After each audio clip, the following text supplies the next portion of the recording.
Hello and welcome back to Falcons Central Radio Show and the Pro Football Central Radio Network. I am one of your hosts, Aaron Freeman, joined as always by my good buddy Scott Karasik. This week we will be talking about the Atlanta Falcons as usual. We will be talking about our reactions to Dan Quinn's press conference, as well as talking about some of the new coaching additions.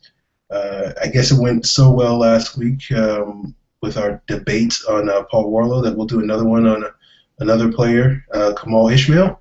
And as usual, we'll get to all your Falcons mailbag questions because we got plenty this week. So, Scott, people that are regular watchers of the show know that after a Falcons win, I usually wear my Matt Ryan jersey as I'm wearing right now.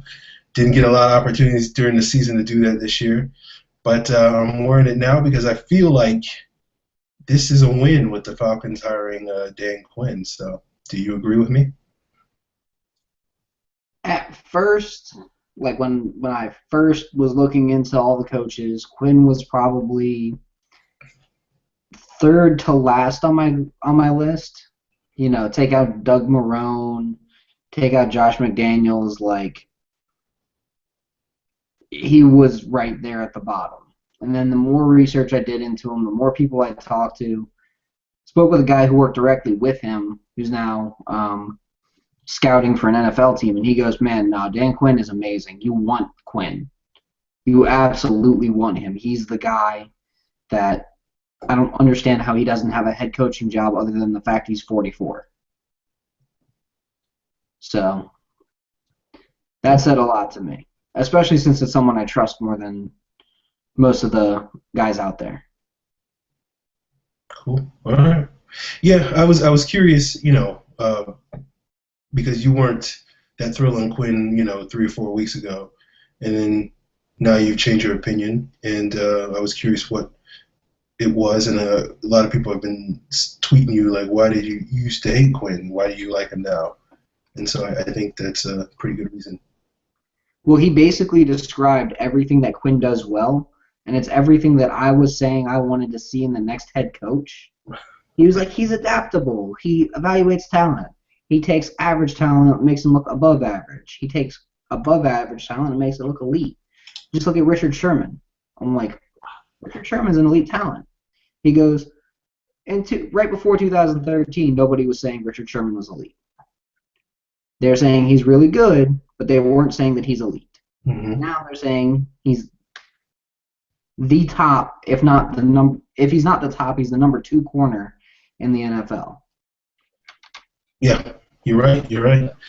I do remember thinking Richard Sherman, yeah, he's good, but he's like not great or anything going into that 2012 playoff game between the Falcons and the Seahawks. But yeah, you're right. He does. He took what was already a very good defense under Gus Bradley and made it into arguably one of the 3 or 4 best defenses of NFL history. So that's a feather in your hat. So, yeah, I'm a big fan of Dan Quinn for basically. I've heard that he's the most adaptable. His offensive philosophy, which he's a defensive coach, but his offensive philosophy is something that I've wanted to see, that you wanted to see for years. Zone blocking, running, Mm-hmm. because you can take any good pass blocker and teach him how to block in the zone scheme. So you go out and you find guys who are good pass rushers and who are athletic. You can teach them a zone blocking scheme in a heartbeat. And then you get a guy who you get the vertical passing game based off of play action, which, again, I love. You get a lot of tight ends, movement here and there. So Atlanta needs a tight end, but I still love that idea behind the line. And they do a lot of single back and 2 tight end sets instead of this fullback nonsense. Yeah, and Toilolo will fit into this offense a lot better than he fit in our former offense. So maybe we'll get like 10% more out of Toilolo than we got last year. I'm hoping, for Toilolo's sake, that he magically turns into a guy who gets 40 catches, 500 yards, 5 touchdowns next year. Basically shows average NFL tight end value. I'm not putting money on it. Yeah. I'd put money on him putting about the same amount of stats up as this year if he starts next year. But that's basically where I'm at with Worrilow. I've given up on him. Okay. Which it takes a lot. So let's talk about the press conference today, Scott. I'm confident you watched it because you were tweeting about it. I watched it as well. I was making jokes, bad jokes. What was your favorite moment of the press conference? Basically, when Dan Quinn started talking, and I was like, man, this guy, he seems confident. Like, I never felt that with Mike Smith in a press conference. Mike Smith was always like, well, maybe we should have done this, and maybe we should have done that. He was like the uncle that was trying to diagnose the issue. Where Dan Quinn was like, I'm here to fix a problem, let's go fuck shit up. That's basically what Dan Quinn was there saying. Like, let's go destroy the NFC South and win the league. Like, I'm not here to play games, I'm here to win games. So that's what I got out of it. When he started talking, I was like, oh man, this is great. He's not Rex Ryan on the mic. But I'm okay with that. Who is Rex Ryan on the mic? Rex Ryan's like, oh man. Rex Ryan's like John Cena, or like, he can captivate a crowd. He's like Cena or The Rock or, CM Punk on the mic, where you're just like, man, this guy's either going to say something really stupid or he's going to be so epic. There's no in between. Yeah. So that's basically what I felt with Rex Ryan. Where Quinn, it's like, you know why he's there. He's strong. He gave off a strong, confident leadership. And then he also gave off this feeling that he was like, dude, get this suit off of me. I don't wear suits. Take this freaking thing off me. Let me go put on my hoodie and go to work. Yeah. Yeah. I think that was a big reason why the Falcons liked him, because he was a guy that could, win the press conference, unlike Mike Smith, who's very, very awkward and always looked uncomfortable. We got sold on Mike Smith. They're like, oh, well, he's not good in front of a camera. He's not good in front of a microphone, but he's just a football guy. And, for a while, that seemed like that was true. Then it didn't turn out so well. But I think Dan Quinn is a guy that can get out there and look good on a microphone, look good in front of a camera, and also be a football guy. So it's kind of the best of both worlds. More or less, yeah. I will say my favorite thing that Quinn said during the press conference was, I want a zone running game followed by a vertical passing offense. That was my favorite. I remember seeing your tweet, and you said, vertical pass offense? What? Yeah, that was my favorite part. I've been wishing for a vertical pass offense for a couple of years now, just to see the team take more shots. And if that means running the ball a lot more and opening up the play action, which is what Kyle Shanahan did in Houston, did in Cleveland a lot. That's basically all he did in Cleveland, was just run play action. We're going to run it enough so that even if we only get 2 yards, we're going to run it, and we're going to keep running it so that you have to respect the run, and then we're going to run play action. And so if he brings that to Atlanta, I'm thrilled. I don't even know how, that's all I need to see, because positive things will come automatically just from that. So, Scott, were there any negative things that you thought when you watched the press conference, or any negative things about Dan Quinn in general? I mean, not really. I can't think of anything that's like, hey, this guy should have fixed this, hey, this guy should have been better at that. It's more just, where's the rest of the staff? Who's going to be the linebackers coach? Who's going to be the secondary coach? Who's going to be the quarterbacks coach? Who's going to be the O-line? Who's officially going to be the O-line coach? That kind of stuff. Mm-hmm. So, do you think we'll hear in the next couple of days of some of the guys that he's supposed to bring over from Seattle? It wouldn't shock me if by either Friday or Saturday, if he had a fully rounded out staff. I mean, he's known he was leaving for a while. He's made his calls. People know he's here. How do you think they got Bobby Turner so quick? They knew he was coming in. Let's talk about Bobby Turner. What are your thoughts on Bobby Turner? He's the guy who taught Terrell Davis how to play in the zone blocking scheme. That's all you need to know. Yeah, that's pretty much it. Yeah. Every running back for Denver in that streak of like 18 running backs in a row that they had that ran for 1,000 yards, Bobby Turner coached. You give him a semblance of talent, you put him in the zone blocking scheme, and you coach him up with Bobby Turner. I mean, you're gonna get a 1,000-yard rusher.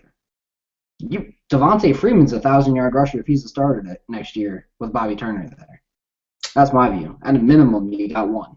Yeah, you're probably right.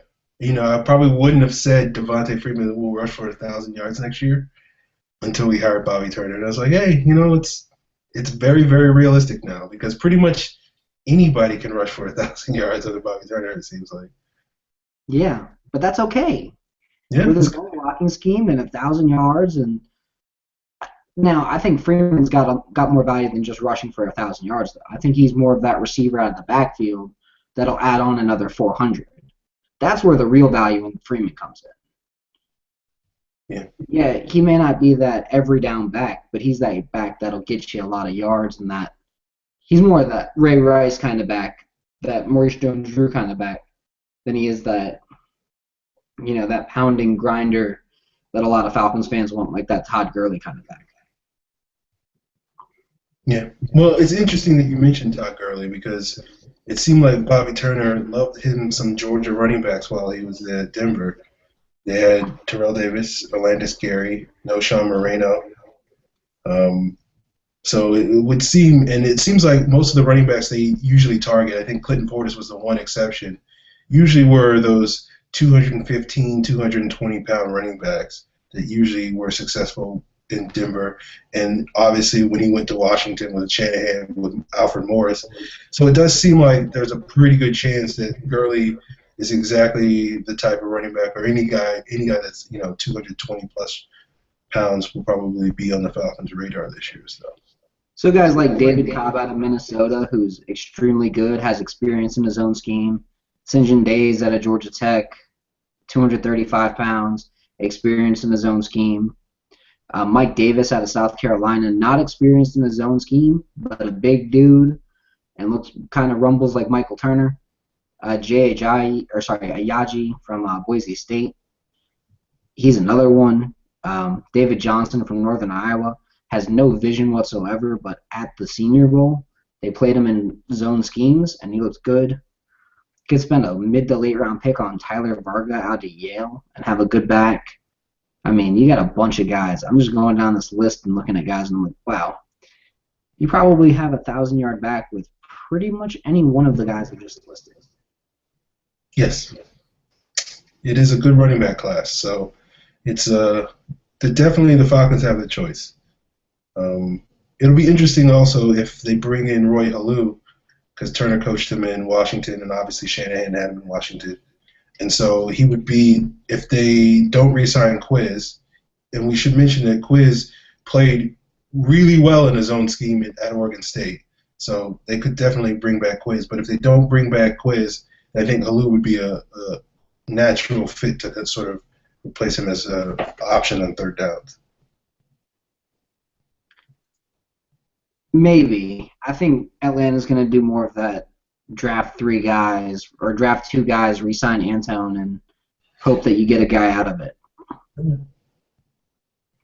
Because I like Halou, though. He's 1,000-yard guy. He's explosive. It'll be nice to have another home run threat at running back along with Antone. Oh, yeah. So, Scott, what about Mike LaFleur, the offensive assistant? Do you know anything about him? That's the one guy that I saw that name and I said, I have no idea where this guy is even coming from. Well, Scott, I did a little bit of research on him. He's basically he's 25 or 26. He was an intern with the Browns last year. His brother is Matt LaFleur, who is the quarterback's coach with Notre Dame right now. But he used to be, I think, the offensive quality control coach or wide receivers coach or something with the Redskins when Shanahan was there, and he was also a offensive coach with the Texans when Shanahan was the offensive coordinator. And it's apparently Kyle Shanahan and Matt LaFleur are really close friends, and obviously Matt was like, "Hey, you should hire my little brother," and Shanahan was like, "Sure, I'll do that." And obviously, I guess Mike LaFleur did enough in Cleveland last year as an intern that he was like, "Hey, let me bring this guy to Atlanta." So it sounds like Shanahan is getting a lot of control over who these offensive coaches are, with Turner, a guy he's worked with for a long time, and Mike LaFleur is a guy he's also familiar with. So do you think that means that we'll see another Shanahan-type guy for the quarterback and offensive line coach? Well, offensive line coach, it's been reported, and I've also been hearing Chris Morgan out of Seattle Okay. is going to be the new coach. He was the assistant to Tom Cable this year. Sorry. He was the assistant to Tom Cable this year, and before that, he was Shanahan's assistant offensive line coach in Washington for the 4 previous years. And then before that, he was an assistant coach in Denver for a little bit. So he's been an assistant offensive line coach in a zone blocking scheme for a while. So if anybody knows it, it's probably him. But you got to look at it this way. The coaches that Shanahan wants to hire, yeah, they might be friends, but they're still great coaches for what he wants to install. Bobby Turner, no one's going to say he's a bad running backs coach. There's not a single soul out there who'd say he's a bad running backs coach. Terry Robisky is still one of the best wide receivers coaches out there. Wade Harmon, he did a great job with the offensive line last year, and the tight end in a zone scheme has to know as much or more about how the cut on the backside works than the offensive line does. Yep, and he coached and Todd Heap in Baltimore. So yeah, I mean, it's not like he doesn't have almost 15 years as a tight ends coach. So he coached Dixon, Heap, Pitta, and a couple other guys, and he's just a really good tight ends coach. Yeah. Baltimore, consistently had good tight ends while he was there. Oh, and he coached Shannon Sharp, but. Oh, yeah, that guy too. He's all right. I mean, I don't know how many yards he got, but I want to say that those were 2 of the best years of his career. At the end of his career. Yeah. Ben Coates, I think, was also a Ravens briefly too. So yeah, he's coached a couple of really, really good tight ends, because Todd Heap isn't a Hall of Famer, but he was a very, very good tight end for a long time. Well, yeah. Todd Heap's like Algie Crumper, though. Yeah. You make the most out of what you got. Yeah. So do you think we'll see? What do you think about the quarterbacks coach? Do you have heard anything about that, or? I mean, my guess for quarterbacks coach would be someone he was in Washington with. They could potentially bring back Glenn Thomas, but I don't see it happening because they want to shake things up. Here's a name I'll just throw out. I don't know if this is going to happen, but I know he's available right now. What do you think about Charlie Weiss? He coached with Quinn at Florida. As a quarterbacks coach, I'd love it. I think that'd be great because he's one of the best quarterbacks coach that are out there. Okay. Yeah. I mean, people have always compared Matt Ryan to Tom Brady. And Charlie Weiss was Tom Brady's first offensive coordinator. So maybe he's like, hey, Tom Brady did this a little bit. Maybe you could start doing that, Maybe it'll make Matt Ryan, 8% better, which who's going to complain about that? And Matt Ryan 8% better is like Drew Brees numbers. Yeah. Because, I mean, let's be honest here, 4,600, 4,700 yards, 28 touchdowns, 14 interceptions, that's not a bad year. No, it's not. It is not. And you could say that he wasn't, outside of Julio Jones, he wasn't getting a whole lot of help from his wide receivers or his tight end or his running game. So imagine what he could do if he had a better supporting cast. At 5,000 yards and 35 touchdowns and interceptions about the same. Yeah, that'd be awesome. Especially if he had a running game behind him that got him, 1,900 yards. Yep. All right, Scott, you want to move on to this Kemal Ishmael debate? I figure we're going to get nice and bloody here, talking about, the pros and cons of Kemal Ishmael. Yeah, we probably should. Let's go. All right.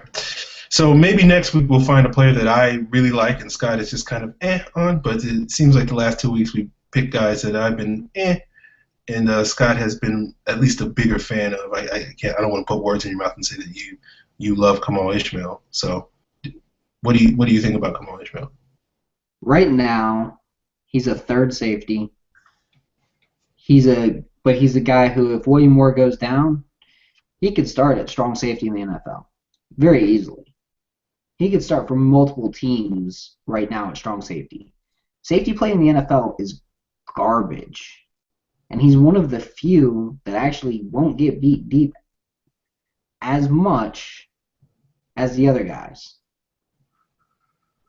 I don't know if I can go with you on that one. He gave up a lot of deep balls this year. And Take out his first 4 games starting ever in the NFL. Look, I don't, whether he's a rookie or a 10-year veteran, you can't give up as many deep passes as he did and basically have that be an excuse. Like it was multiple weeks, and luckily for him, a couple of times, whether it was another player making a touchdown-saving grab or the quarterback overthrowing or underthrowing his receiver, but there easily could have been 5 or 6 deep passes, touchdowns that he could have given up this year. And I don't think it's necessarily because he's inexperienced. I think it's just because he doesn't have the range to really cover deep. And I think that's something that if he's forced to play a lot of reps, as he was this past year, that can get exposed quite a bit. And so that's one of the reasons why I'm not against Kemal Ishmael. I really like the way he plays football. He's physical. He's probably, besides William Moore, the most physical player we have on our defense. So I'm a fan of that, but I just think there are some limitations, and you want to limit how much exposure he gets because of that.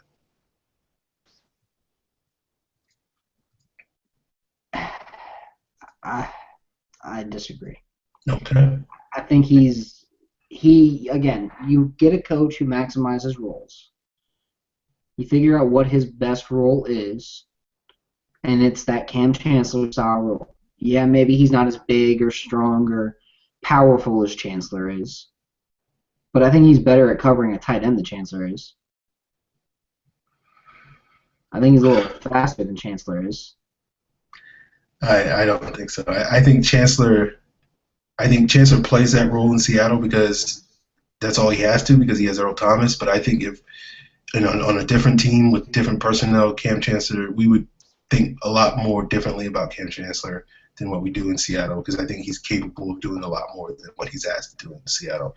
I don't think Ishmael is capable of doing half the things that Cam Chancellor is capable of doing. But sure, if he had Earl Thomas, then basically he never had to cover deep and, just had to play the run most of the time. I don't think he's as good as covering tight ends as Cam Chancellor is, but, we'll see. So that begs the question. I know it's a different guy. If Desmond Salward starts looking like Earl Thomas back there, it's a big if. I'm just saying, Desmond Salward starts looking like Cam Chancellor back there, the thought of moving William Moore to the box as a full-time linebacker doesn't seem too bad. I think William Moore is much more the Cam Chancellor type dude than Kemal Ishmael is.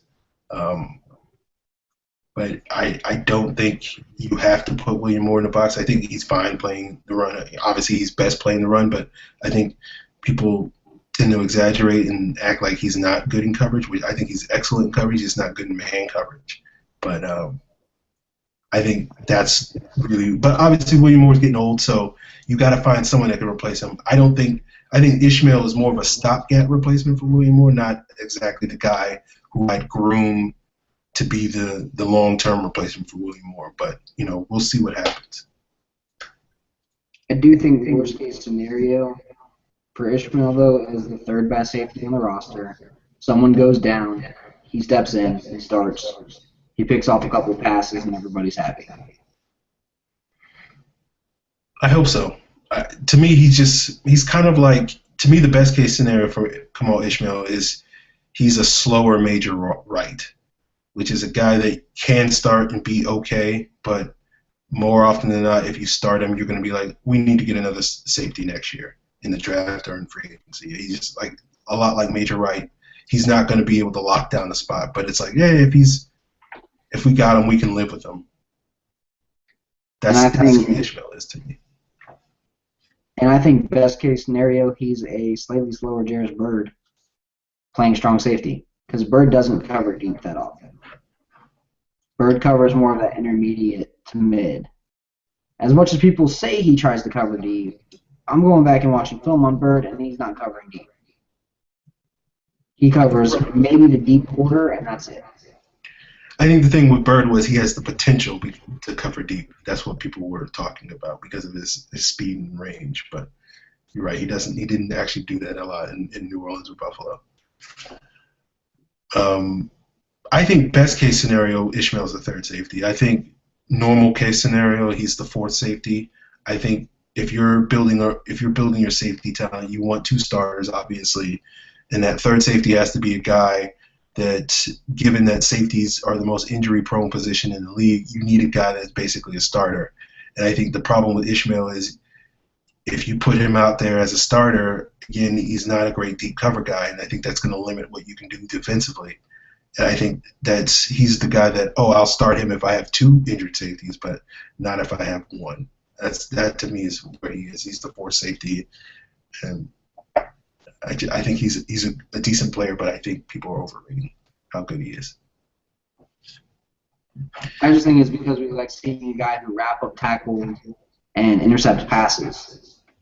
That is rare in Atlanta. So yeah, you're right. That does make you stand out a little bit more. But I think people can often overrate the number of big plays he makes. You look at a player like William Gay. He's a guy who makes basically, like, I think his last 6 picks have been picks. But every time William Gay starts for a team, the team replaces him the very next year because they're like, yeah, we can do a lot better than this. And I think Ishmael's kind of the same way. I think interceptions are, relatively speaking, random. You kind of have to be in the right place at the right time. And I think in several cases for Ishmael, that was a lot of, he just happened to be in the right place at the right time. That the interception in the second Bucs game is sort of what I'm thinking about. The Panthers game, I'm sorry. But I think getting roasted deep is not something that's random. I think that's just, who he is, and I think you could easily put him in the same situation next year, and he'll get 0 interceptions and give him like 6 touchdowns. So I don't know. But hey, he's a decent backup. He's not a bad player. He is worth having on the roster. Worst case scenario, he's a special teams guy. And I think third, at least backup strong safety. So you're not saying cut him. You're just saying, I'm not saying cut him. No. I think he has value as a backup strong safety. My situation, what I'm saying is I'd rather, if William Moore's going to be one safety, if Dwight Lowery's going to be the other safety, hopefully Desmond Southworth steps up, but I do think the Falcons need to get another safety that's at least better than Kemal Ishmael to have a good group of safeties. But we'll see. I think of all the guys that we kind of disagree on, Ishmael's kind of the guy that's like, yeah, he could get better than what he is right now. So I'm not going to sit here and say, oh, no, he's terrible and he'll never be good. But I just think certain limitations he has are going to be hard to overcome. And again, I just hope he proves you wrong and magically turns into a deep cover safety that somehow imitates Earl Thomas and gets 10 picks a year. Hey, Because I then look we'll forward both to be that. happy. Yeah, I look forward to that. We always say it on the show. When I'm wrong, good things happen. So, because I'm the negative one. Who's one guy that I don't like that you do like? Well, name some guys that you don't like. I guess that we'll have to figure that out. Because I feel like most of the guys that I don't like, you also despise. That's Like usually Kerry Douglas, yeah, like Sam Baker. yeah, Like, let's see. Peter Cons. Yeah. yeah. I'm not super high on Jacquizz Rogers, but we're I not think going I to get like into this debate. Toilolo a little bit more than you, but I'm not going to say that I like Toilolo or anything like that. No, I don't like Lolo either. Yeah, yeah. I James guess Quiz Jackson. is probably the best. I like Quiz, but I'm not going to sit here and pound the table for Quiz. Exactly. Bierman, OC. Let's I see. like OC, but I can't defend his play. I'll defend him as a character more than him as a player. Cliff Matthews. Uh, I don't know if we can make a whole segment of me defending Cliff Matthews. Exactly. Jock Lobar too. Yeah, yeah. I I don't know. mean, most of these guys are guys that you don't like anyway. And for a Yeah, while there, it was like, I don't like Dwight Lowry. And then Lowry played well. I'm like, damn it. I'm wrong, but I'm okay with it. The ones that Aaron gets right. Like, yeah, most of the time, though, on the people that we don't like, we're pretty much on the same page. yeah. Pretty much. There are guys that I like a little bit more than you like, but it's not like I'm a Cliff Matthews guy. Like I like Cliff Matthews, but I'm not gonna be like, yeah, Cliff Matthews is awesome. Like he's okay, he's fine.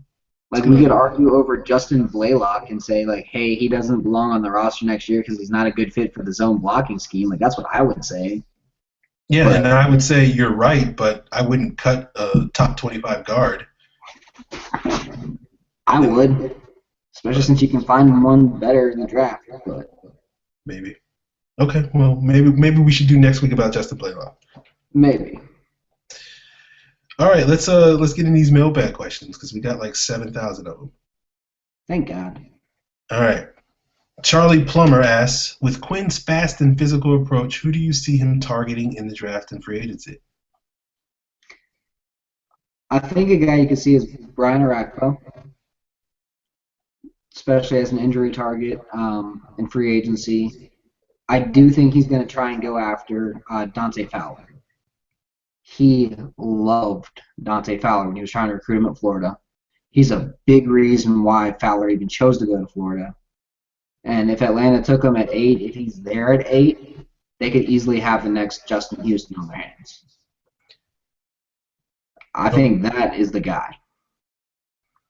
I would agree with you. It's going to be interesting with Fowler because you say if he's there at 8, like basically we got to hope that he sucks at the combine because I think there's a decent chance that he could be the first defensive player taken in this draft if he blows up the combine.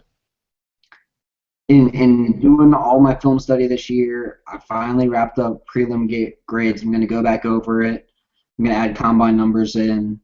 I only go back over the top 100 unless there's like a guy I think I can move up because he's got something special about him at the combine. So there's like 5 or 6 guys who show out at the combine who have awful film that I see go back and see like maybe this guy has some value. But I mean, Fowler has good film, not great film, but you see so much potential there that he isn't harnessing because Will Muschamp's an idiot. Okay. There you go. Like, does that make sense? It's the Rashid Hageman, Jonathan Massaquoi, like that argument all over again. Yeah. Yeah. To answer Charlie's question, I don't really know who the Falcons will go after in free agency. I do think they're going to make a big splash as a pass rusher in free agency on that, that first 24 hours of free agency, first 72 hours or whatever. But I don't really know who they're going to go. I think Arakpo is an option. I think Brandon Graham is an option. I think Derek Morgan's an option. I really don't know, but um, yeah, I think they'll get a couple of guys from Seattle, um, but I don't know if those are going to be guys that they're going to say, oh yeah, these are big time guys that are going to be difference makers on the team. They're just kind of more role players. So I don't know. Yeah, the guys from Seattle that are free agents that aren't starters, or that are starters, I should say, are James Carpenter, who you don't want, and Byron Maxwell, who I honestly think you could get away with playing Robert Alford, but if you can get Byron Maxwell for a reasonable contract, not this ridiculous like $35 million over a 5-year contract that people think he's going to get, I say bring in Byron Maxwell. I just don't think he's like 5 years, $35 million good. I agree. I like Maxwell. He's a good player. I think the Alfred comparison is a good one. I think Alfred has the potential to be better than Maxwell, but I think sort of the player that we want Alfred to be, Maxwell is probably right now, at least in Quinn's scheme. I agree with you. It's really about his price, but I think given the fact that Jeremy Lane got hurt in the Super Bowl and basically broke his wrist and is going to be out for probably a good chunk of the offseason. And Richard Sherman also has the elbow injury or whatever, and he's going to have surgery. I think and you've heard John Schneider say that re-signing Maxwell is going to be a priority. I think there's a very good chance that we'll see Maxwell stay in Seattle because he's probably their number one free agent. That's probably the best. Yeah, I'd agree with that. And they've got a lot of cap room, so they could keep him easily. Yeah. The only guys I could see Atlanta bringing in that are currently on Seattle, Brian Schofield's a name. Malcolm Smith's a name. Although I feel like you can draft a 7th round undersized linebacker with some speed pretty much every year. Other than those two guys, I don't really see anyone worth bringing in. Anthony McCoy sucks. Tony Moyaki sucks. Brian Walters, Steve Schilling, Tavares Jackson, no thanks. I mean, if you want to upgrade fullback, you could sign Will Tuka-Afu, the 6'4", 290-pound fullback. I'd bring him in a heartbeat. I love the idea of a 300-pound offensive lineman / fullback. But other than someone like that, I don't really care. Like, none of these guys are worth bringing in. Malcolm Smith and O'Brien Schofield, only guys I'd bring in. I could see Jerron Johnson getting signed just to kind of be the special teams guy at safety, but that's about it. I'm with you. But you've already got someone better than him in Ishmael. Yeah, I mean, but it's you know how coaches are. They bring in their own guys, and so that's how it is. Yeah, but you bring him in instead of Sean Baker or Zeke Mata. Yeah. But a 5th safety, who cares? Dustin Smith, D-Sizzle78, he's got a couple of questions, so we'll get to some of them later. But the first one he asked, other than Baker, Steven Jackson, and Bierman, identify other players that could be cut. Any possible surprises? Let's see. Possible surprises. Harry Douglas could be a surprise. He's not exactly a deep threat. You've got a bunch of guys who can play that slot receiver that have more big play potential than he does. The only reason why he wouldn't get cut is because Matt Ryan likes him. Justin Blaylock, not exactly a great fit for the zone scheme.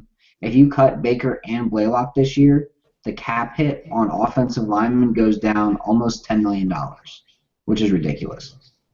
Tyson Jackson, you can cut him with a post-June 1st designation right before his salary guarantees. You won't have to pay him that salary, and you still get the cap savings in June when he comes off the hit. So that helps out there. This is more after training camp, but Tyler Starr, I don't see a great fit for him in the defense. Just because he's a 3-4 outside linebacker, not actually a 4-3 end, and I don't see a fit for him in the 4-3. unless he somehow learns how to play strong side linebacker and does really well at it. Okay. Other than that, pretty much everyone's safe because they're like minimum deals and they're at least going to make it to training camp. Okay. To be technical, Dustin, Corey Bierman won't get cut because he's a free agent. And I've heard some things that he may get re-signed, but we'll see about that. Surprise cuts, I would throw out Jonathan Babineau, even though I don't want that to happen. That would be the last thing I want to see happen. But I could imagine a scenario where Dan Quinn says, hey, Jonathan Babineau's 33. He's making $3.6 million or whatever against their cap. We can save $2 something to cut him. We can get a younger guy in here. We can get someone like Tom Johnson or somebody like that that's younger that can do his job for cheaper. So that would be the biggest surprise I think you could see. Ben Graysbrook sent a question. It was the same basic question, one shot cut. I think we answered that. So let's move on to John Emmett, JDB Sass. Will Aaron give up eating chicken wings for a season if they cut Harry and drafted Sammy Coates or Phil Dorsett? I would say yes, I would. I would give up chicken wings for an entire season. But I can say that because I don't see that happening, even though it would be the greatest thing to ever happen to the Falcons. So yeah, I'd be willing to give up, chicken wings, which is probably my favorite food, for a whole year, if that happened. Yeah,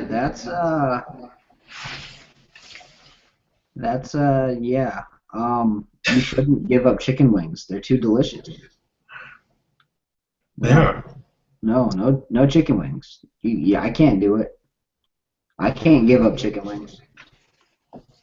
It'll be tough. That'd be all Aaron in that endeavor. I'm gonna put that one out there. All right. I'll do it. I don't think it's going to happen. So, it's easy for me to say I'll do it because, I don't think they'll cut Harry. I think there's a decent chance they could draft Coates at Dorsett, but I don't see them cutting Harry, even though I think, given that we're going to be playing a vertical offense, why wouldn't you cut Harry? But, been saying that for years. But why wouldn't you draft Coates at the top of the second round if you get some good free agents? Resign Weatherspoon and, yeah, magically somehow get, McCourty in here. My dream scenario is somehow finding a way to get Sammy Coates, putting him on the outside opposite Julio, putting Roddy in the slot, sending Julio and Sammy deep, and then, the defense tries to play the deep ball and just throw a quick pass to Roddy, and he just, dinks and dunks them to death. And if they, say, hey, let's not worry about this Sammy Coates guy, and Matt Ryan just throws it up and Sammy goes and gets it. So it's, to me, the perfect offense, but what do I know? With Dan Quinn, we might actually see some of that stuff. I'd hope to see it. And Dorsett, is a speed guy that can take the top off of the defense. You put him and Devin Hester and Julio on the field, that's a lot of speed. It's basically Matt Ryan, drop back, 7-step drop, throw it as far as you can, because I don't think you're going to overthrow any of those guys. No, you're not. And that's okay, because Matt Ryan doesn't have that kind of arm. He's got a touch arm. I'm okay with that. It's also two guys that'll go up and get the ball on Coates and Jones. Yeah. The thing I like about Dorsett is he actually is a willing blocker, despite the fact that he's not the biggest guy. You actually see him trying to block. That means something to me. You see Coach try and block. He's just not very good at it. Oh, no, I wasn't saying that. I was more thinking in regards to Harry, who tries but is terrible at it. Oh, man. I'm just thinking, man. Sammy Coates in Atlanta would be a great thing. I just don't see it happening. I just wish it does. Yeah. Yeah, I'm the same way. All right, we've got D Sizzle. He's got a couple more questions. Quinn mentioned the vertical passing game, meaning we might actually draft Roddy's replacement a year or two late. Um, we just talked a little bit about that. I do think the Falcons will draft a wide receiver this year. I don't think it will probably be in the second round unless they, really crush it in free agency. But you might see it in the third or fourth round. It's a pretty good wide receiver class. It's not as I don't know if it's as good as last year's, but it's still a pretty good class. So there should be some good players that late in the draft. And you hope that guy, you draft him, you groom him for a year as the number 3 or the number 4 guy, and then hopefully Roddy has a rebound year this year and kills it playing the slot or whatever they ask him to do, and then you kind of revisit where you are a year from now. It's like, hey, is Roddy slowing down even more, or do we want to give Roddy another year? And you give that rookie that you draft, because everybody knows rookie receivers generally, outside of this past year, generally aren't very good. And so you give him that redshirt year to develop, and then hopefully you can plug and play with him as a starter in 2016. I mean, I'm on the same page.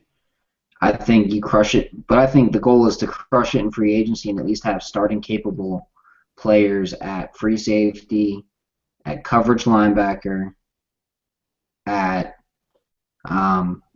one or two of the pass rush spots. And then you're drafting your first round pick there. I think you've got enough starters on the offense to where you don't have to spend a huge free agent signing on the offense.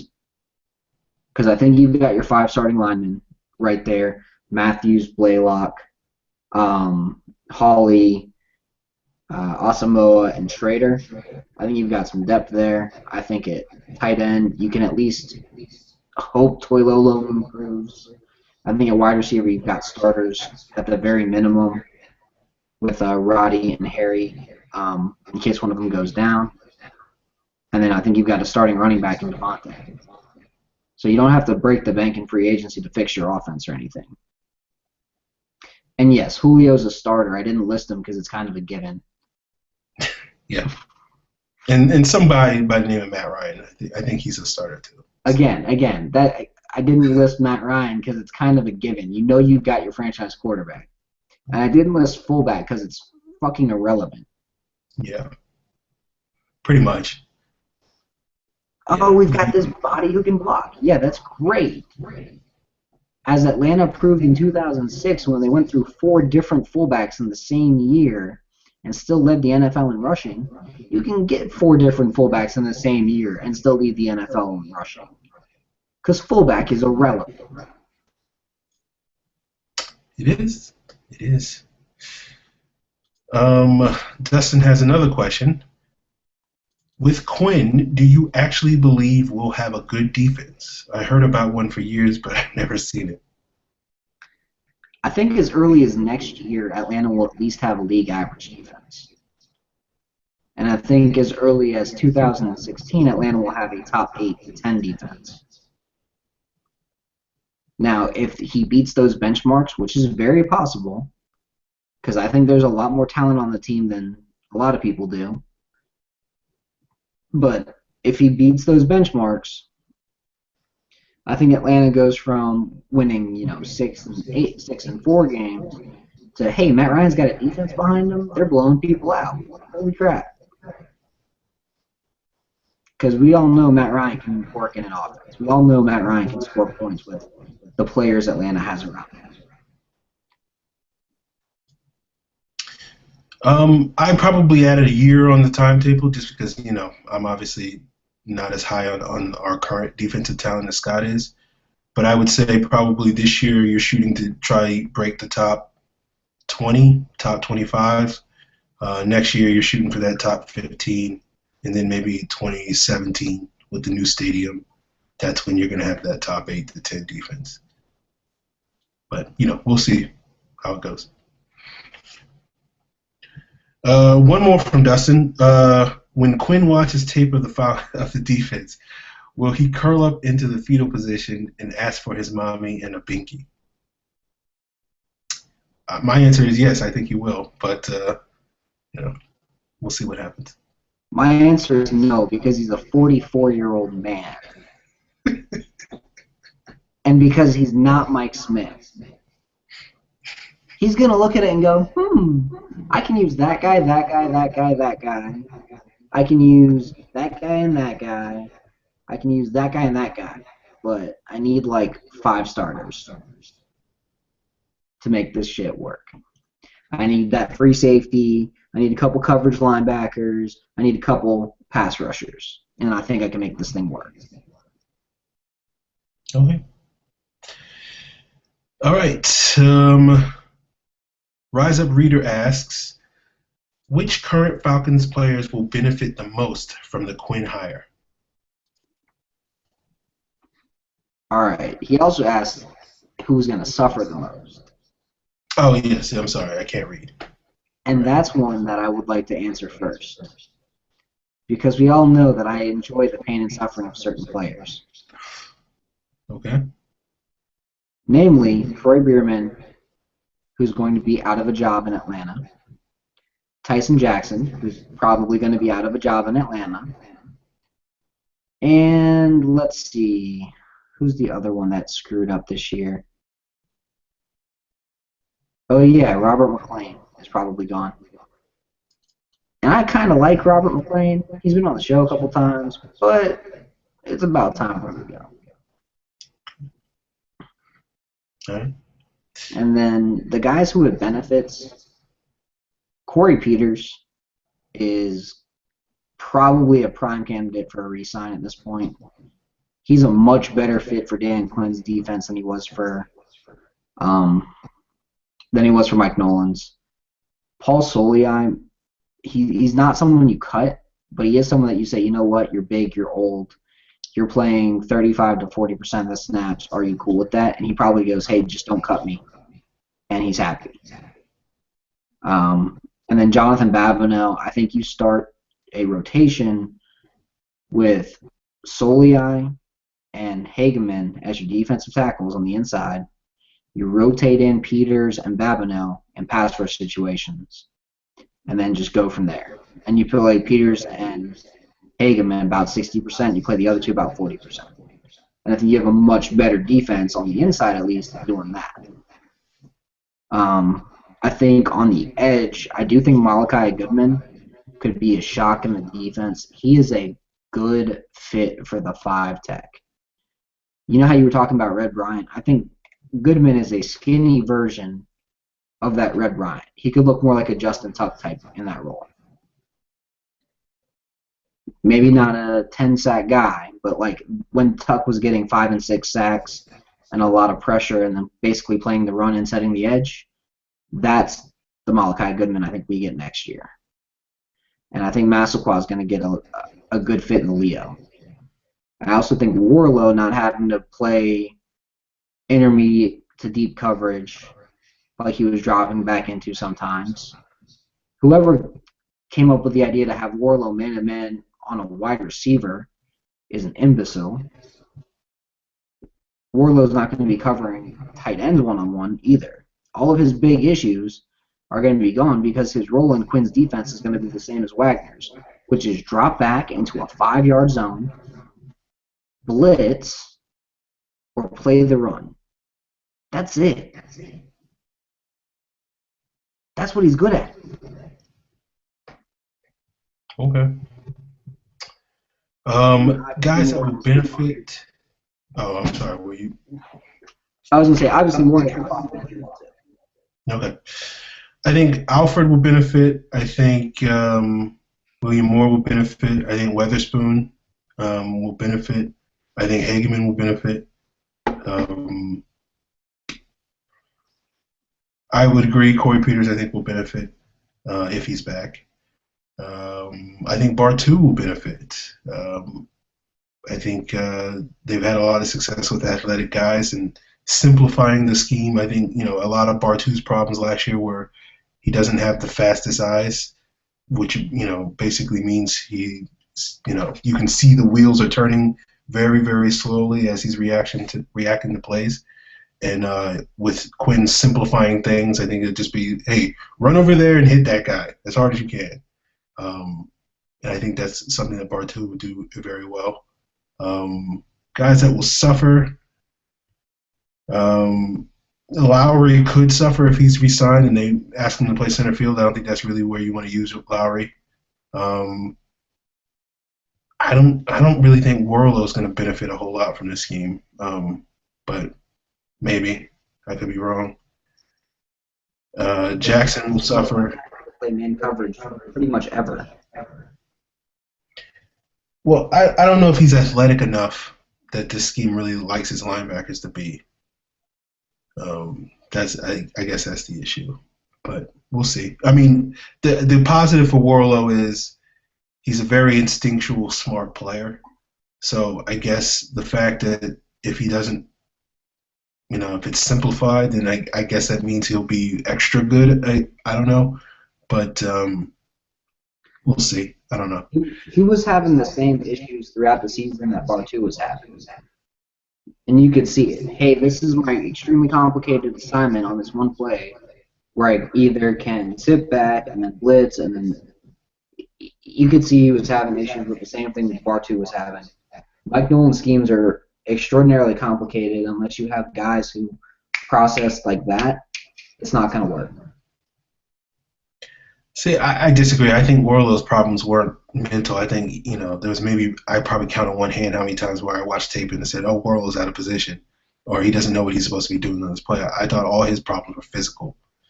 Him just being not strong enough to get off this block, not fast enough to fill this hole, not tough or strong enough to make that tackle.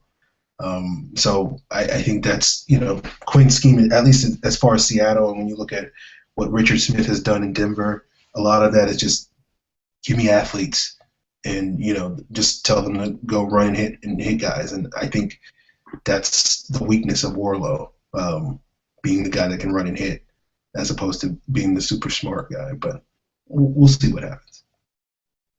I'm just saying KJ Wright's not exactly this great athlete, and if he can succeed in it, I think Worrilow can succeed in it. I don't think Bobby Wagner is this great athlete, but if he can succeed in it, I think Worrilow can succeed in it. I disagree on KJ Wright. I think KJ Wright is an excellent athlete. I think he's more like Bartu. He's a good athlete, but not that bright. I think Wagner, you're right. Wagner is not the world's greatest athlete, but I think he's a lot more athletic than Paul Worrilow is. So we'll see. Street Poet basically asked the same question, but he has an addendum. What is Quinn's philosophy on development? Does it change your off-season targets? It changes it a little bit because I don't think that you're focusing on. I don't think you're focusing on any defensive tackles this offseason. I think you just try to re-sign Peters, and if you re-sign Peters, you cut Jackson. I think there's a lot of guys that will benefit from his philosophies on, hey, this is what this guy does well. Let's see if he can do this well, too. Oh, he can't? Well, then just don't make him do that. Well, can he do this well? Yes. Okay, well, then that's the second thing. Can he do this well? Yeah, okay, well, that's a third thing. So he seems like a guy who stacks basic responsibilities on guys until he realizes what they can do. And that's how you get roles like what Bruce Irvin can do. So I think it could mean Atlanta might go for Vic Beasley in the first round if Dante Fowler's not there, instead of focusing on like a Bud Dupree, who's more of that traditional end. Where Beasley may not be a defensive end per se, but he could have a Von Miller type role in the NFL. And he could have a Von Miller type impact in the NFL, which, who doesn't want the next Von Miller? I agree.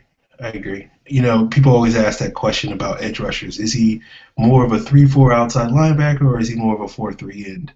And I think with Beasley, he's more of a 3-4 outside linebacker. He seems a player that's more comfortable playing in the 2-point stance and the 3-point stance. So I would agree with you on that.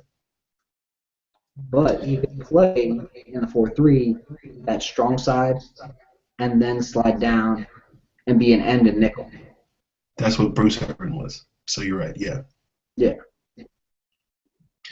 Wiesengrund asks, what do we know about Bobby Turner? We talked a little bit about Bobby Turner, but was there anything you can add to what we spoke about earlier, Scott? He's the king of a running backs coach for the zone blocking scheme, basically. I Yeah, wouldn't want anybody else but him as my running backs coach. yeah. I mean, basically he's the zone blocking guru. Um, Pretty much, I don't know the numbers off the top of my head, but I'd be fairly confident that from 1995 through 2013, when he was with the Redskins, if you added up all the rushing yards of all the teams in the league over that, was that 19 years or whatever the case is, his team's probably, were number one. So there you go. We're going to run the ball, basically. That's moral of the story. Oh, and we're going to do it well. Yeah. Hassanasence, the Lord Holy Jesus, asks if Gurley is there in the second round or by a miracle the third round, should Atlanta take him? Also, are there any good UGA or Georgia Tech prospects? If Gurley's there in the third round and Atlanta hasn't sprinted to the podium for him, I'd be shocked, dismayed, and appalled. Or it means Gurley killed a man. Yeah. Yeah. Like that's the two extremes right there. If he's there in the second round, I think you still go up and take him. You have a little bit of an argument, but you go, you know what? This guy can be a monster. You pair him with Devontae Freeman. You got two good backs that you can rotate. Two guys who could get 1,000 yards as the main back in the scheme. And then you go, you know what? Yeah, he's got that ACL injury, but he should be fine by the time the season starts. You take him, and you're happy with him. Are there good Georgia Tech and Georgia prospects? Not at quarterback. At running back, you got St. John Days out of Tech and Gurley from Georgia. At receiver, really not anyone there. Waller's okay. Maybe Darren Waller, but I like him more as a tight end. Yeah, he's a project, but he's got upside. Yeah, but I don't see any Georgia receivers. I mean, like Chris Conley would be nice, but he's like a late round guy. He's not a top round guy. He's a guy who could be the next Harry Douglas. Let's see, tight end, no one worth it at tight end. Offensive tackle, I don't have anybody on my list of tackle. At guard, Shaq Mason from Tech would be a great fit in the zone scheme. He's a very fun guy to watch because he's very quick. He's like watching a fullback play guard out there. Just that kind of speed with that kind of weight. He throws it around. He's a bowling ball. And then David Andrews from Georgia at center. He's a very intelligent, very smart center. And forgive me because I'm just kind of going through my big board. But I figure that's the best way to do it. At defensive lineman, Ray Drew. He could play in either the 3-4 as a end or the 4-3 as a 3-tech. I think he'd be a good fit in Atlanta. Off the edge, I don't think I have anybody there this year, which isn't surprising. And then Raemick Wilson as a off-ball linebacker, as well as Quayshawn Neely. I saw Marlo Herrera in Mobile, and I don't see a guy who anybody should be sprinting to the podium to draft. Damian Swan at corner is pretty bad, but he's going to be talked about in the late rounds. A lot like Isaiah Johnson at safety from Tech. He's pretty bad, but he's going to be talked about in the late rounds. So there's your rundown of all the Georgia Tech prospects. And the kicker and punter, I don't care enough to scout. So did I black out? Did I black out for 5 seconds? Did you say Ramik Wilson? Yeah, Ramik Wilson. Okay, I didn't hear you say it. I just was curious. All right. Yes, we're all waiting for Leonard Floyd next year, so that's the answer. Basically. All right. Mike Robbo34 asks, Crystal Ball, what are your projected personnel changes, both free agency and draft, to the front seven? Realistically, I'm going to go with Pernell McPhee as a signed starting left end.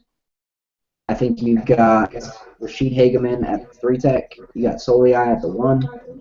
I think at the weak side end, they give Massaquoi a shot and let him play. But you pair him with a draft pick like Dante Fowler and then rotate the 3 guys between Fowler and Pernell McPhee and then Massaquoi. I think at outside linebackers, you're going to have Worrilow, and then I'm going to go with the dark horse on this one, Marcus Sproul. Okay. Very fast, very athletic guy. Played both middle and weak side in college. And I think with those 2 guys playing the more athletic linebacker spots, you've got Worrilow in the middle, basically wearing the green dot, making the calls. I think at free safety, you have Dwight Lowery again, just because it's tough to find a good deep safety until Dwight Sadler can learn. And then at strong safety, you're going to have Moore. And then the corners are who they are. Okay. I don't know if this is me saying this will happen, but this is kind of, I guess, a little bit more my ideal scenario. I think you sign Jabal Sheard, you play him as your left defensive end in your nickel situations. That's where he's best at. I think you draft Dante Fowler, you play him as your right defensive end in nickel situations, and if he's up to it, then maybe you can play him as a Sam linebacker in your base package. I think between Goodman and Hageman, you can play those guys as your left defensive end in your base packages. Hopefully, you resign Corey Peters. He can play that 1 tech behind Paul Soliai. You can rotate there.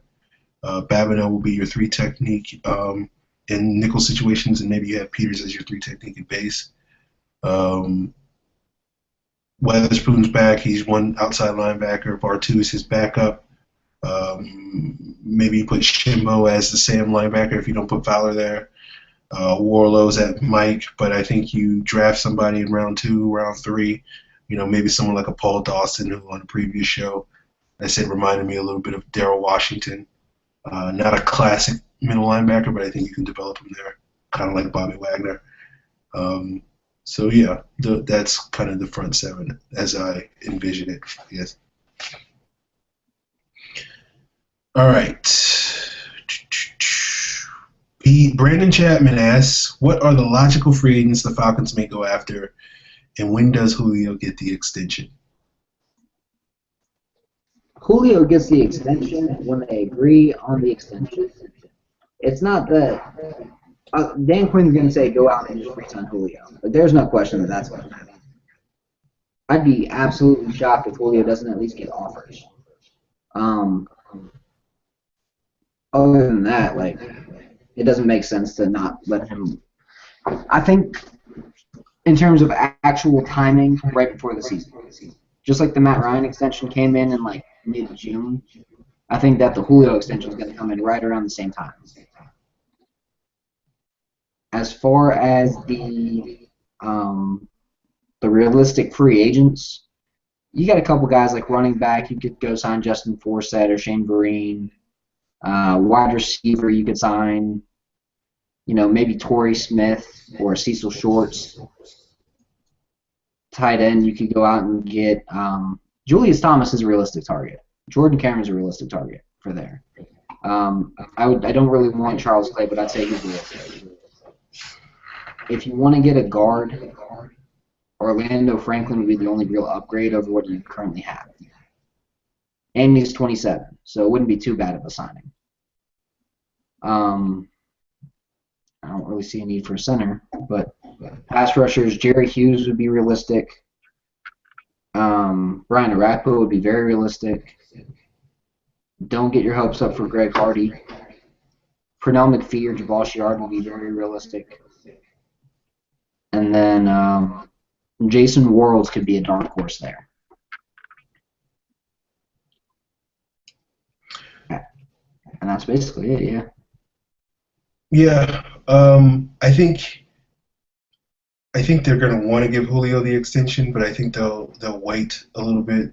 You know, um, I wouldn't expect it this summer. I think it's possible it could happen this summer, and depending on how him and his agent Jimmy Sexton decide if they want to negotiate during the season, I think it's probably the earliest I would probably predict is maybe after the first month of the season where Julio has like 25 catches for 400 and something ridiculous yards and 3 touchdowns or something like that, then it'll be okay. Yeah, I think we're good to go on this extension. So let's re-up the deal and let's make it happen before the end of the season. But more than likely, I think what you'll end up hearing is um, at the end of the next season they'll start negotiating and the deal will get done before free agency starts. I would be shocked if by next March, March 10th of 2016, Julio hasn't signed his extension. Logical free agents, I would probably say the logical choices are guys that our coaching staff, as we know it so far, have worked with. So if they're going to if they're going to go out and get a backup quarterback, it'll be someone like Rex Grossman or Matt Schaub. Running back like Roy Halou. We get a tight end like Niles Paul. Defensive line, obviously we talked about Brian Schofield, talked about Malcolm Smith.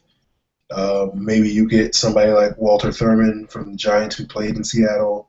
Maybe you get somebody like I just blanked on Terrell Thomas, who's got cut by the Seahawks this past training camp, but has been out of the league since then, presumably because I guess he's still recovering from his knee injury or whatever. So those are sort of the guys I'm thinking about. I'm sure I could probably go through the list of a million guys that played for Raheem Morris in Tampa Bay, like Mason Foster. But yeah, those are the logical guys I would think of. Our friend Chia Tone asks, who starts at free safety? Lowry, Dez, Alford, or do we pick up a free agent? I know McCourty would be the ideal free agent.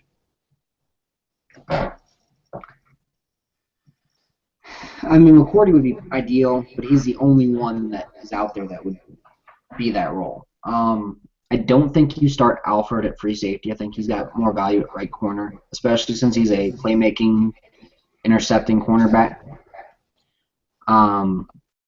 I think you re-sign Lowry. I think he starts until Dez is ready and shows. If Dez shows that he can go back there, be that deep safety, you take it. If he doesn't, you hope that you've drafted somebody who can do it. I don't think you end up with a free agent safety. I think you end up with a drafted safety. Maybe someone like Eric Rowe out of Utah. But other than that, doesn't make sense. Yeah, I know people have been talking about McCourty a lot. I think there's zero chance he gets out of New England. I think the only way he would get out of New England is just basically he pulled an Asante and basically said, pay me or trade me. And everything I've ever heard or seen or read about Devin McCourty, he's not that type of dude. Belichick wants him there. McCourty, I'm sure, wants to stay in New England. Why would he want to leave? Unless he hates snow. So I don't see that happening. I think if you're looking at a free agent, I mentioned Jerron Johnson, but I don't think he's a starter. I think a sleeper guy that could be the sort of rangy center fielder guy that no one's really talking about is Raheem Moore for Denver. Moore he's inconsistent. He makes mental errors. But if you're talking about a guy who has sort of that skill set to be that center fielder, I think he has it. You just got to coach him up. So depending on, I wouldn't give him like a 5-year, $20 million deal, but if you can get him for like a 2-year, $10 million deal, I think it's worth a shot. I wouldn't give him nearly that much. I wouldn't give him anywhere close to that. Okay. Because he's had a couple of medical issues that you don't. He had lateral compartment syndrome and almost lost his leg. And that's a big reason why his play dropped off. Now, All right. if I don't know about the leg. Barry can be healthy, you go out and get him. Okay. But yeah, I would say Tony. Probably the smart money is Lowry starts at free safety again. That's probably the smart money. Yeah. Unless Desmond Salvo just kills it in camp. That's the only thing I can see. And I don't see that happening. So. I don't really either. I'm just saying it's a possibility. Yeah, it's a possibility. I would say it's probably just as possible as Devin McCourty leaving New England. But hey, that's me. That's me negative. Dirty Bird Wilson asks, any chance of starting a petition to bring back the black jerseys in 2015? The black unis give off that tough look. Sure, you can start a petition. I don't know if it's going to work. I'm not a big believer in petitions, but I'd sign if you started one because I love the all black jerseys. I don't know why they haven't brought them back as alternate. You're not wearing the old school ones. They haven't worn them for 2 years. Just wear the black ones for the 2 Saints games or something like that. Yeah, I know there's some weird thing about they have to like clear it with the league, like a certain amount of time before the season or something like that. And I guess no one's done that the last couple of years, but I don't know, But I'd be for bringing them back because I love the all black jerseys. I'm for bringing them back as an alternate for 2 games a year. That's it. Okay, I'd be for bringing them back all the time, but obviously that's probably not going to happen. But yeah, for the 2 games seems a little bit more realistic. All right, our good friend Andrew Scheilweiler asks, how many, if any, free agents in Seattle come? Oh, did we already answer this question? I feel like we answered one similar to it. Yeah, we talked about how many. He asked basically how many free agents from Seattle would come to Atlanta, and which guys do you want? I think we pretty much hit that. We basically said Malcolm Smith and O'Brien Schofield, probably, and maybe Jerron Johnson. Yeah. Marco Magana asked, chances the Falcons are looking at bringing in Josh Gordon. I read an article where it said he wasn't part of the future plans of the Browns. So what do you think the chances are, Scott? If he can get his head screwed on right and just spends a year and doesn't do anything wrong for a year, bring him in. Let him live with Julio, who's probably one of the more straight-laced guys in the league, and say, if you screw up, you're gone.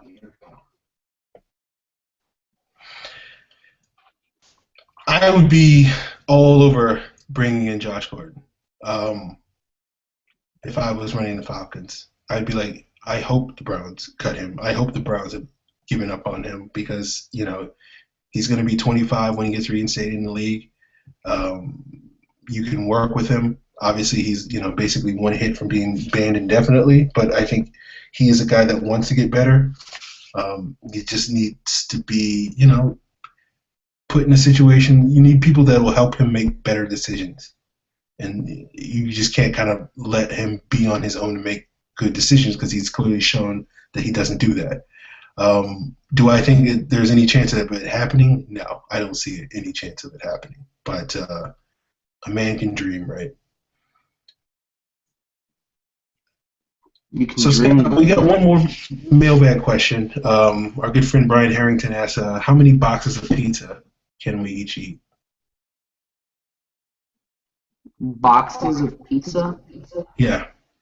That's how you measure them? Yeah, by the box. Pizza. By the box. Okay. What size pizza are we talking here? We talking medium? We talking large? We talking extra large? We talking like the big 24-inch pizzas? Like, what are we talking here? Let's go with a large. 2/3 a box, 5, 6 slices. I'm done. Okay.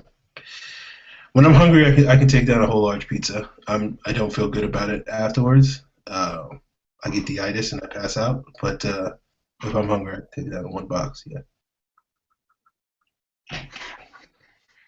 So there you I've go, been Brian. there. I've been there. Yeah. I used to do that in college, but not anymore. Yeah. Well, folks, that's our show. We will be back next week to talk more about the Falcons. Maybe we'll figure out a player that we can debate again. If not, we'll do Justin Blaylock, I guess. Please send in those mailbag questions. Use the hashtag Falcons mailbag, or hit up us on Twitter. I'm at FalcFan. Scott is at Scott Karasik. Hit up the show's Twitter handle at Falcons PFC. Be sure to follow PF Central. Be sure to check out Scott's stuff at Bleacher Report. I'll be writing stuff about the Falcons on FalcFans.com all off season long. Yeah, I think that about covers it. Definitely does. We'll be here next week.